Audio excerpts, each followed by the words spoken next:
বাস থেকে লেগে আমাদের এরকম ভাবে দৌড়াতে হলো কেন, বিষয়টা গাইস খুলে বলছি। আজকে ভাগনা ফোন করেছিল, সকাল সকাল রেডি হতে বললো। গাইস দেখতে পাচ্ছ আমি পুরো রেডি হওয়ার পরে সোজা চলে গেছি রাস্তার ধারে।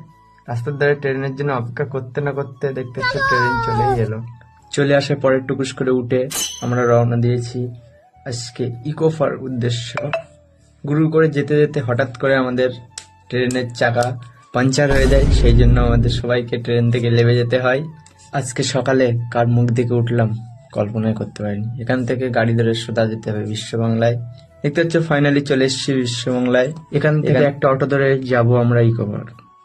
দেখতে হচ্ছে ফাইনালি ইকোপার 2 নম্বর গেটের সামনে আমাদের লাভার পরে আমাদের ইকোপার সোজাসুজি ওই বিল্ডিং এ যেতে হবে।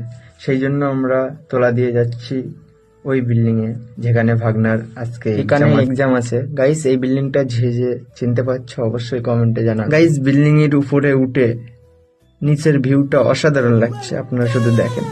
ভাগনা এক্সাম দিতে চলে গেছে, আমরা রুমের ভেতর আমাদের এই জায়গাটা দিল থাকার, এখানে ওয়েটিং করছি। ভাগনার পরীক্ষা হয়ে গেলে সোজা যাবো আমরা ইকো পার্ক। ফাইনালি পরীক্ষা শেষ হয়ে গেছে, সেই জন্য ইকো পার্কে চলে এসেছি। পরে টিকিটটা কেটে নিলাম, টিকিট না কাটলে তো ঢুকতে দেবে না আমাদের। গাইস ইকো পার্কের ভিতরে ঢুকেই আমরা ভুল করলাম। দুপুর হয়ে যাওয়ায় আমরা বাইরের থেকে খাওয়া দাওয়া না করেই ঢুকে যাই ইকো পার্কের ভিতরে। গাইস আপনারা এই ভুলটা করবেন না অবশ্যই।